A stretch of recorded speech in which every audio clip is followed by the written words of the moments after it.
Mobile پر اور جو نعت یا شعر وغیرہ رکھتے ہیں، اذان کی آوازیں رکھتے ہیں، تو اعلان کے لیے جو رکھتے ہیں، تو یہاں مطلب احتیاط کریں، مطلب ٹون میں یہ چیزیں نہ رکھیں. کوئی سادہ سی گھنٹیاں ہیں جو میوزک سے ہٹ کر ہوتی ہیں، وہ رکھ لیں. میوزیکل بھی نہ رکھیں، میوزیکل ٹون بھی جائز نہیں ہے. میوزیکل ٹون تو بہت رکھتے ہیں لوگ، یہ ناجائز ہے. تو سادہ سی کوئی گھنٹی رکھ لیں، ہوتی ہیں ایسی گھنٹیاں، ہم نے بھی رکھی بھی ہیں. احتیاط کرنی چاہیے. بعض علماء نے سختی کے ساتھ بھی اس سے منع کیا ہے، معتمد مفتیان کرام نے. وجہ اصل میں اس کی یہ ہوتی ہے کہ بعض اوقات اذان لگاتے ہیں تو اس میں اللہ اک یہ آتا ہے، تو اب بندے نے خود کاٹ دیا. بعض اوقات یہ ہوتا ہے کہ سامنے والا جو ہے وہ فون کاٹ دیتا ہے، اسے تو پتہ نہیں ہوتا کہ اس کے یہاں پر جو ہے وہ ٹون جو ہے اس میں کیا لگا ہوا ہے، ٹیون کے اندر کیا لگا ہوا ہے اور کیا الفاظ بولے جا رہے ہیں. تو اس کی طرف سے کاٹنے کی وجہ سے بعض اوقات اللہ جل شانہ کا پورا نام ہی نہیں ہو پاتا، اللہ پاک کا پورا نام ہی نہیں آتا.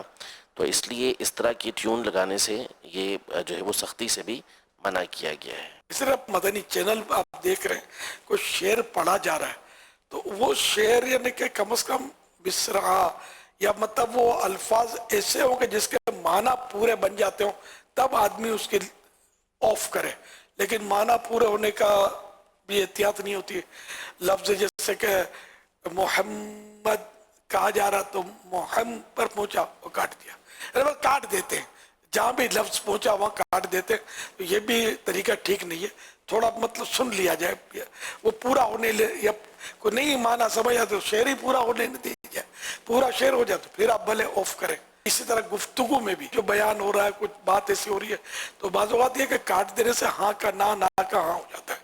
اٹھ مت بیٹھ، اٹھ مت بیٹھ، دونوں میں کتنا فرق ہو گیا. تو اس طرح یہ چل رہا ہو نا، تو اس میں بھی کاٹتے وقت مطلب احتیاط جملے کی کرنی چاہیے. کوشش یہی کرنی چاہیے کہ بات پوری ہو لے پھر آف کرے.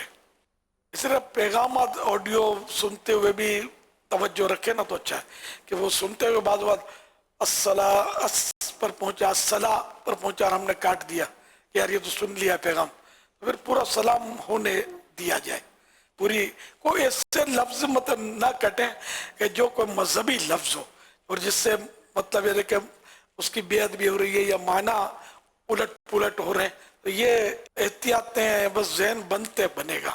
لوگ بالکل بھی اس میں بڑی بڑی باتوں میں توجہ نہیں کرتے، یہ تو باریک باتیں ہیں، تو اس میں توجہ کرنی چاہیے. اور پھر وہ نعت یا شعر یا جو بھی میں نے عرض کیا کہ ٹون میں نہ رکھے. اس سے مراد اعلان ہوتا ہے. وہ نعت شریف یا ذکر اللہ ہی کی ایک قسم ہے، ذکر ہے یہ بھی. تو اس لیے وہ ذکر کا کوئی بھی لفظ ہے ذکر اللہ کا، یہ بطور اعلان استعمال نہ کیا جائے کہ اگلے کو اطلاع تو جیسے بچنا ہے. اس سے ٹون رکھنی ہے سادہ سی جو میوزیکل نہ ہو.